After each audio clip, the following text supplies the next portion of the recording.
Cesar from Lawrenceville, Georgia. Nice to meet you. Matthew Megan from Concord, Mass. Good to see you guys. Luke Burns from Troy, Michigan. Nice to meet you. Derek Ohani, Los Angeles, California. Good to see you there. Graham White, Compton, New York. Nice to meet you. Jake Sherlow, Dayton, Ohio. Hey, good to see you. Emily Hawkins, Charlotte, North Carolina. Houston, Texas. Nice to meet you. Jacob Santangelo, Holland, Michigan. Good to see you. Vinay from outside of Chicago, Illinois. Where outside? From Hinsdale, western suburbs, not too far from Hyde Park. I used to represent the state of Illinois. I I know where Hinsdale is. said he was to me. Come on. All right. In addition to thanking you and all the interns for the great job you guys have done, I want to thank you for taking on some extra load. I know you guys did a great job. I hope you had a great time. You know, this is a pretty special group when you're taking leadership among a group of leaders. That means that you know, these guys have bright futures. No They're going to do joke. some fancy stuff. So I'm very proud of you. Hope you've had a good time. Hope you still get a little bit of time off before school starts back. A little bit. You're still in school. How many people have already graduated? Okay. So you guys already have something lined up, or still looking? Grad school. Work in progress. Grad school. Grad school. Okay.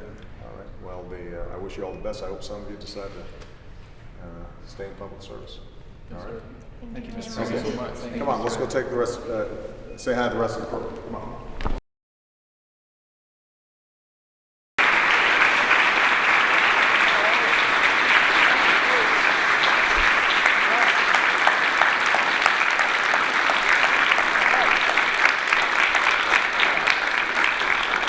This is an exceptionally good-looking group.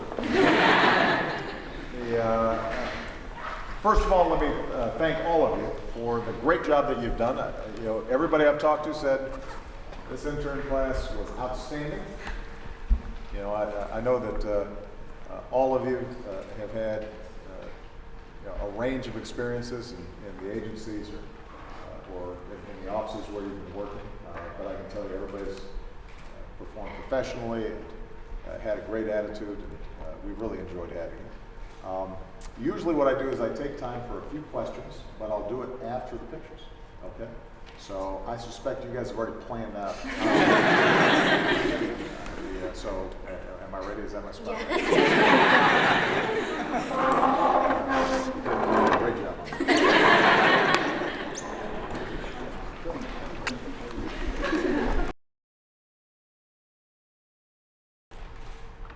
Got it? All right. Is everybody smiling? All right. Let me squeeze back out. So I hope everybody has had a great time. First of all, how many people are still undergraduates next year? All right. And then some about half. And then half of you have graduated. And how many are going to be going to graduate school? And how many people are going to be working? All right, that's pretty good sampling. How many people are just going to loaf and not no takers on that? So I've got time for a few questions or comments because what we always want to hear also is how we can make the internship program even better. All right, and I'm going to go boy, girl to make sure that it's fair. And you had your hand up. Go ahead. Hi, What's your name? Mr. President, Jesse Feitel. Just an honor to have you here today. What office did you work in? The Office of the Vice President. Okay, good. I wanted to ask you, given the political climate today, if you could give one piece of advice to, you know, probably a group that cares more than anyone in the country about your agenda and what you're trying to do here. One piece of advice to stay positive going forward, what would that be? Well,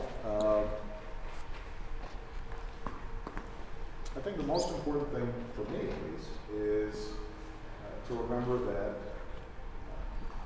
nothing happens fast. Persistence tends to be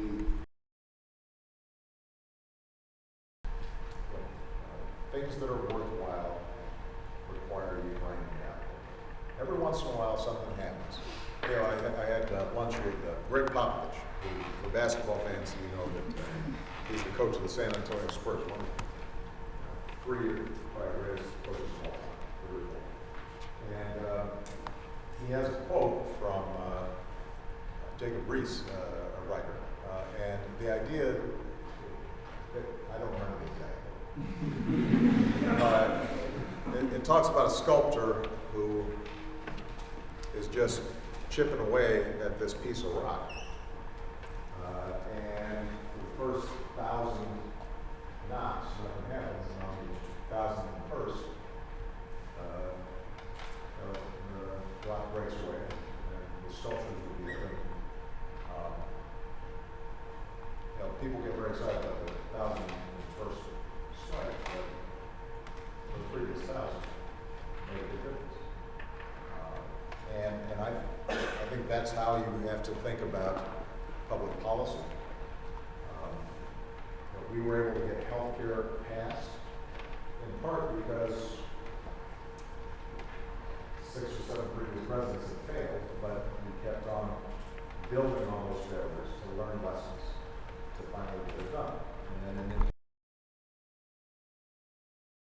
implemented, there will be glitches and we'll have to fine tune it. But what we've now done is enshrine the basic principle that everybody gets health care. So that 20 years from now, we'll be able to look back and say, everybody will take for granted he had health care in this country, which they can't do right now. So what applies in public life, I think, is true in private life. How many people here are already married? It was pretty young group. Okay, I figured I might see one. Yeah, hopefully things are going great right now. But you're going to go through, there's going to be a moment where you just can't stand the person. And most successful marriages that I know had to do with people being committed to the project and the process. Same is going to be true if you go into business. As I said, every once in a while something pops. But usually what you see behind those moments is a whole lot of work. When I gave my Democratic convention speech in 2004, and I burst onto the national scene, well, I've been thinking about those issues for years and slogging away in state legislatures. So the moment was nice, but it wasn't like I was kind of woke up one morning and said, I want to go to public life. I want to go to the rest of the speech. All right. Yeah. Yes. Hi, my name is Darian. I go to the University of Chicago, and I'm an intern in the Office of Intergovernmental Affairs. And my question is, when did you first realize that you really had a shot at becoming the President of the United States?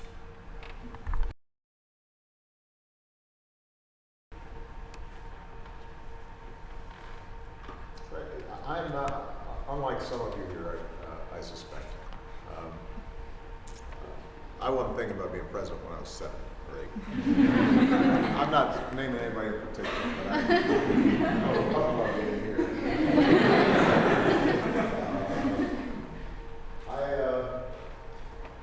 I was actually skeptical about electoral politics. I was much more inspired by the civil rights movement and activists and the idea of bottom-up mobilization in politics.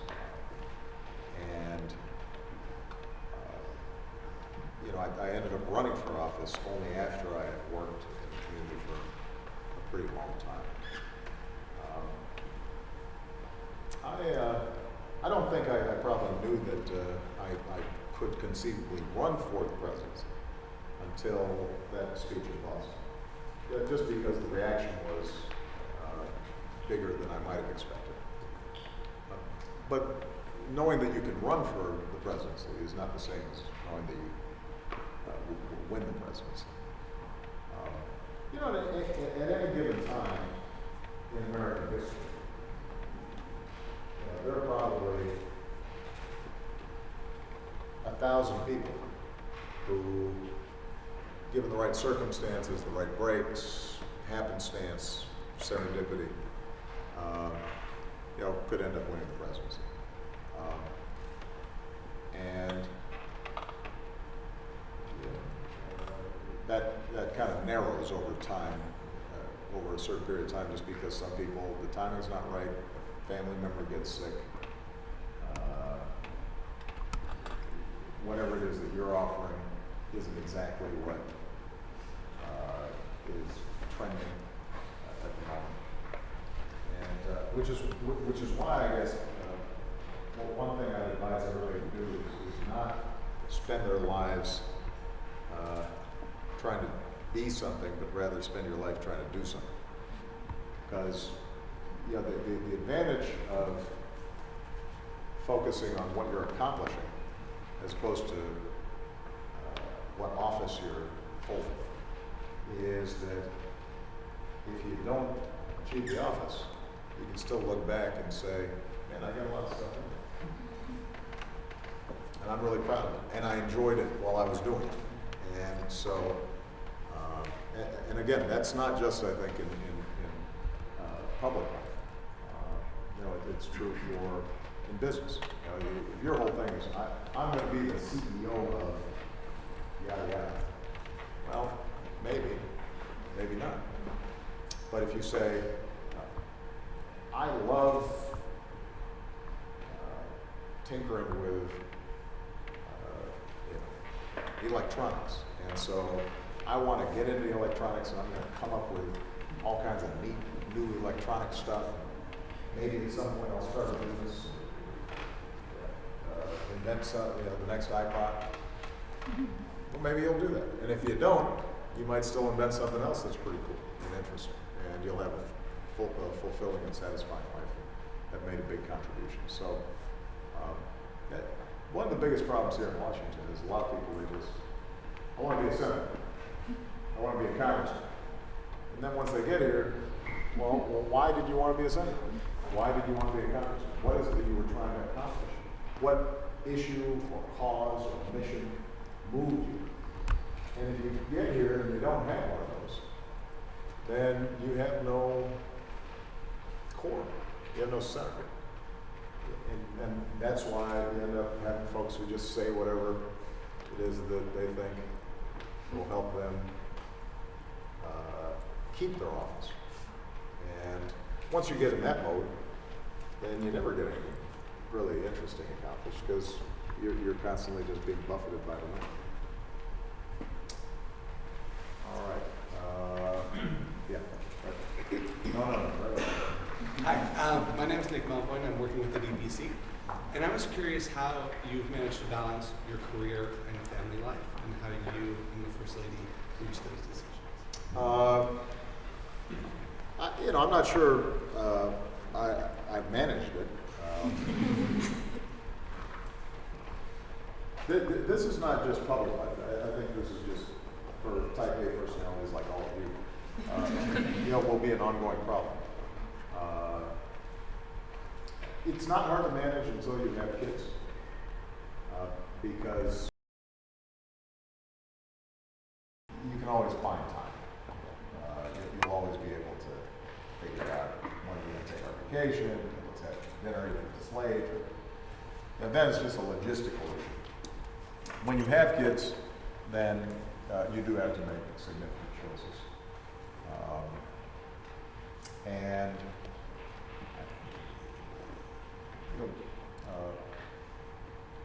I think probably the first and most important thing to recognize is you're going to sacrifice something, so make sure what you're sacrificing is the right thing.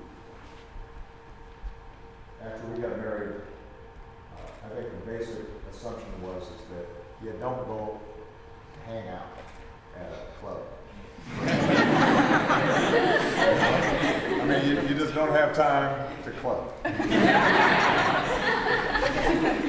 Everybody talks about, how much I like golf, but the truth of the matter is, when the girls were small, the idea that I'd come, as busy as I was, on a weekend, on a Saturday, I'd say to my wife, with 2 little kids, I'm going to go hit a ball for 5 hours. That's just, that doesn't make sense. So there's some things you just have to lop off. I think you'll find the joy of children helps you because you just, you know, nothing beats it. So you want to spend time. But I do think here that there's a gender issue, and I think we should just acknowledge it. I don't care how progressive, thoughtful, and liberated men are. The society still burdens women with childbearing and forces them, if not explicitly, then through all kinds of subtle cues, to carry the burden of childbearing much more. And this has been a challenge for Michelle. So this question's probably been better directed at her. She had to, I think,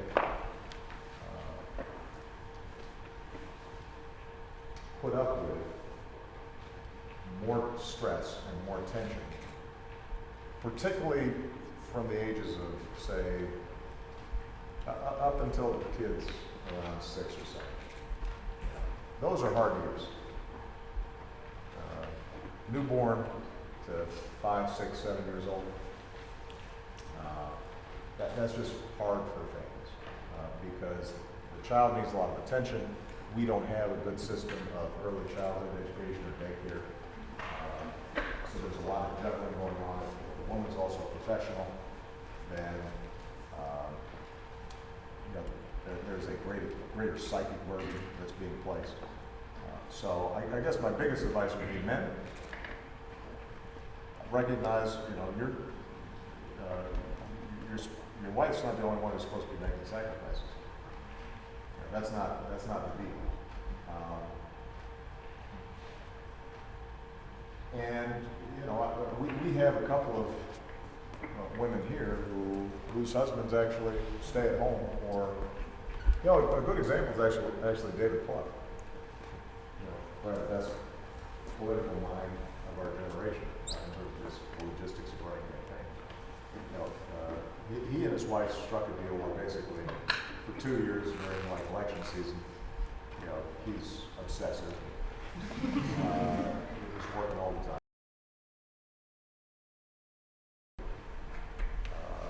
Otherwise, it ends up not working that well. The last point I'd make would be there may be one spouse, whether it's the husband or the wife, who will just get such great joy out of childbearing that's all you want to do, or that's your primary focus, and that's okay too. I mean, Michelle, the truth of the matter is, didn't really. She would have been much more comfortable if she hadn't been working when the girls were young. Problem is her trifling husband didn't earn enough money for that to be an option. But she considers that her highest priority, and that I think is a valid choice as well. But you got to talk it through and make sure that you're listening. Good afternoon. My name is Megan Fernandez. I'm from the Office of Vice President under New Orleans, Louisiana. You said so many inspiring things to the country that is probably inspired most of us to be where we are today. What is one inspiring quote or moment that you've carried with you? That's interesting.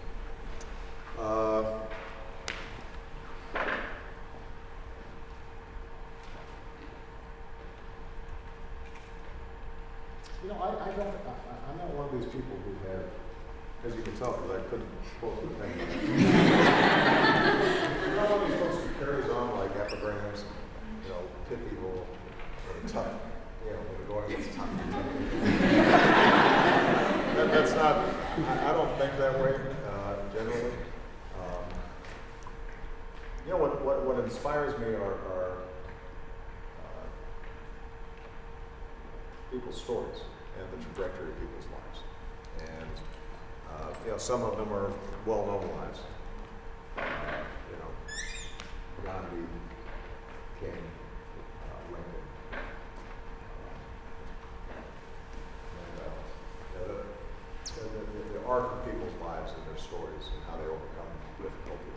those tend to be inspiring to me, but some of them are people who are unknown.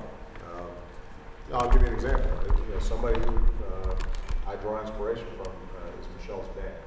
He passed away a long time ago. But here's a guy, as Michelle talked about at the convention a couple of years ago, or a year ago. Was it a year ago? Who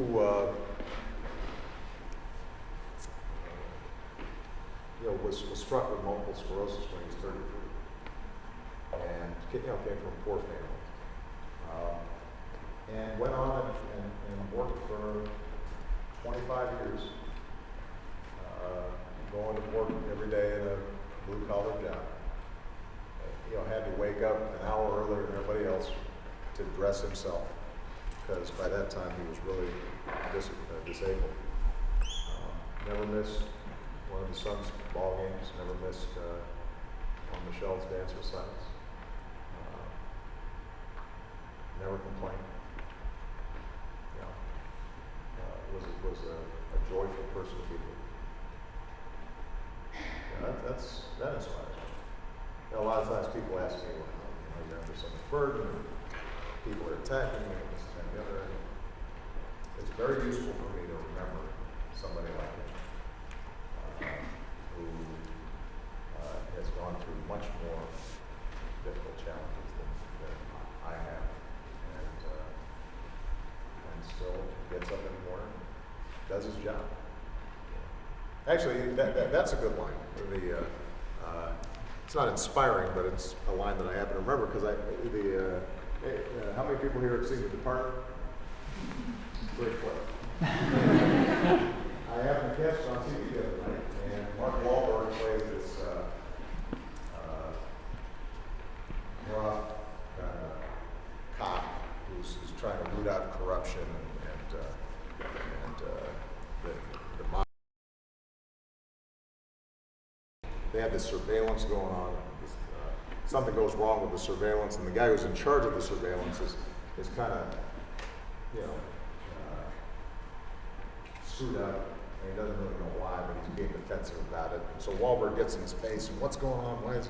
And the guy looks up and says, "Who are you?" Although he uses another phrase in there. And Wahlberg looks at him and he says, "I'm the guy doing my job. You must be the other guy." I like that quote. Don't be the other guy. Be the person doing their job. That's something that I think is highly underrated. Just if you're doing what you're supposed to be doing well, then people will figure that out, and that's a good bit of career advice. If you're spending time scheming about how to get credit for something, or how to get the plum assignment because you're not, because you think that something else is beneath you. You know what? If you are doing your job well, cheerfully, effectively, people appreciate you, and that's how you're going to get more opportunities because you're not the other guy. So keep that in mind, because there are a lot of people out there who they don't do their job, and they spend all their time fronting, trying to put on a show, and stuff doesn't get done.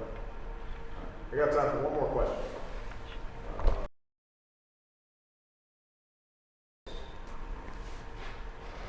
I've already cited the part. My other cultural reference would be the Sneetches. Right? Everybody, you guys all read the Sneetches, right? Yeah, the Dr. Seuss. Okay, I just want to make sure I'm not going over But the star-bellied Sneetches and those that didn't have the stars, and that is the heart of a lot of our content. Us trying to differentiate and assert some sort of superiority over the other. Religion is a wonderful and powerful way for us to tap into what's eternal. But every religion also has this dark undercurrent, which which is I'm better than you, and I'm more tapped into the truth, and so this gives me justification for doing really cruel things. So that continues to be a problem: racism, sexism, homophobia, anti-Semitism. Right? So that's still a big driving element to this. I think strict formula for how you lessen those darker currents in the human psyche. But what you can do, I think, is to continually assert a set of principles, a set of ideals, codifying behavior in law. We don't have a single system of international law, but the work that's been done to develop basic ideas that over time shame people from acting in barbaric ways, it makes a difference. The Geneva Convention makes a difference. The idea that torture is wrong. It may be violated in all kinds of ways, but if you continually assert it over time, it becomes a normative value that constrains some of our worst impulses. And so, as difficult as this period is, you look at the Middle East, you look at North Africa, you look at Syria, I think it's really important for everybody here to remember, and this maybe goes back to the first question about how do you avoid pessimism. We are probably living in the best moment in human history. It's just kind of hard to imagine, but anybody who spends time reading history, this is a factual statement. This is probably the period of least violence in human history. There are fewer wars than any time in human history, meaning at a time when people kept history books. People are healthier, they live longer. This is a more tolerant world than any time in human history. There are as many countries as there are where women are still mistreated, and this is one of them. The basic notion that women should be respected and full citizens is probably more deeply rooted in the world than at any time in human history. The notion that you can't abuse children, what's happening around the world in terms of how gays and lesbians are treated. Across the board, the truth is actually we've made vast strides. Vast strides. It doesn't mean that they're still racist, but generally speaking, you don't see around the world people going ahead and just saying racism is okay. Right? They may still act that way in some cases, but they're embarrassed about it. They can't just puff up their chest and say, yeah, I'm a proud racist. There are when you go to countries where gays and lesbians are still being mistreated, they're on the defensive. They have to answer questions and kind of twist themselves into pretzels to justify what they're doing. So keep that in mind, and that's what I mean about persistence, right? If you just steadily push in the right direction, you will be disappointed. There will be hard times. You will take 2 steps back. The country's politics will bug you. But we make progress. And that's all you can ask for. Right? So be persistent, do your job, treat your spouses well,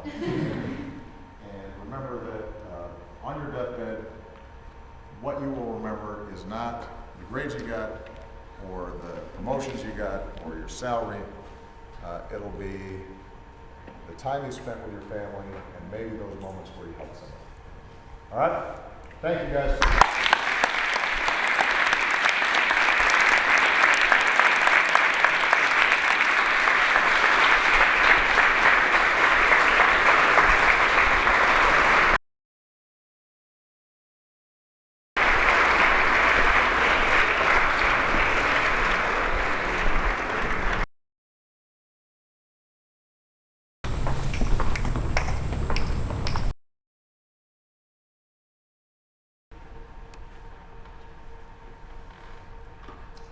I'm not, unlike some of you here, I suspect. I wasn't thinking about being president when I was 7 or 8. I'm not naming anybody in particular, but I was talking about being here.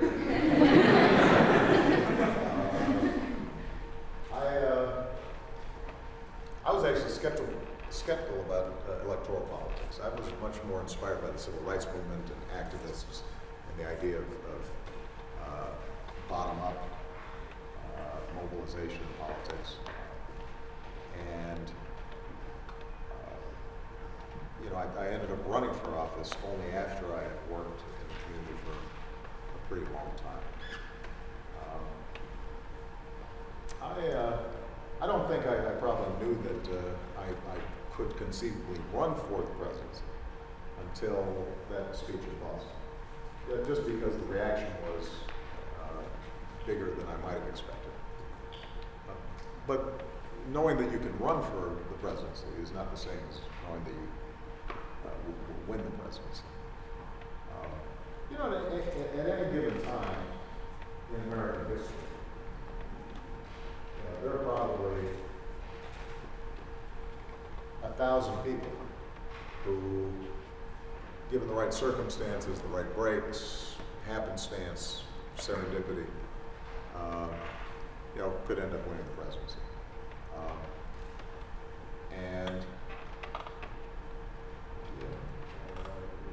That kind of narrows over time, over a certain period of time, just because some people, the timing's not right, a family member gets sick,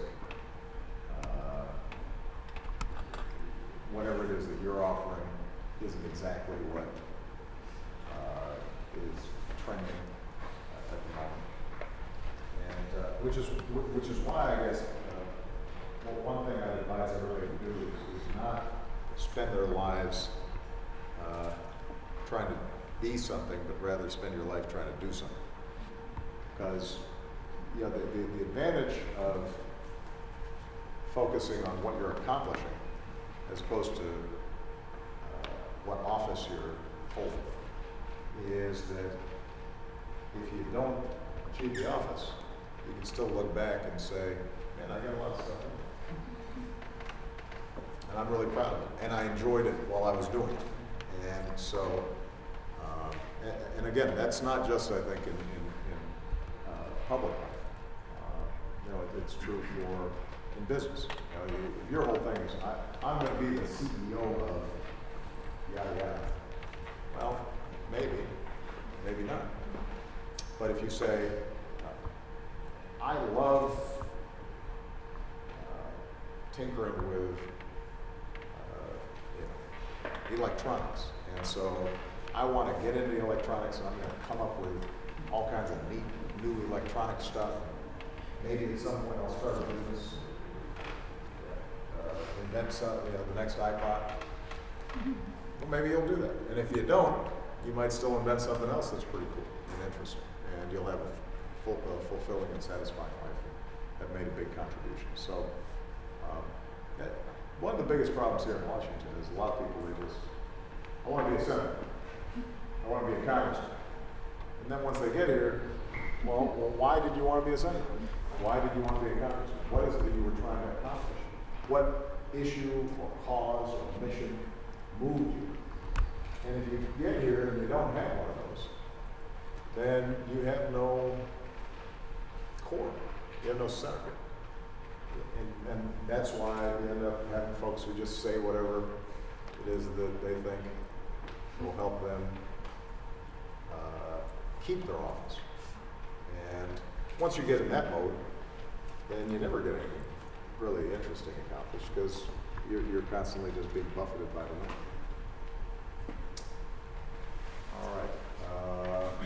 Yeah. Right. No. Right. Hi, my name is Nick Melvoin. I'm working with the DPC. And I was curious how you've managed to balance your career and family life and how you and the First Lady reach those decisions. I'm not sure I've managed it. This is not just public life. I think this is just for type A personalities like all of you. Will be an ongoing problem. It's not hard to manage until you have kids, because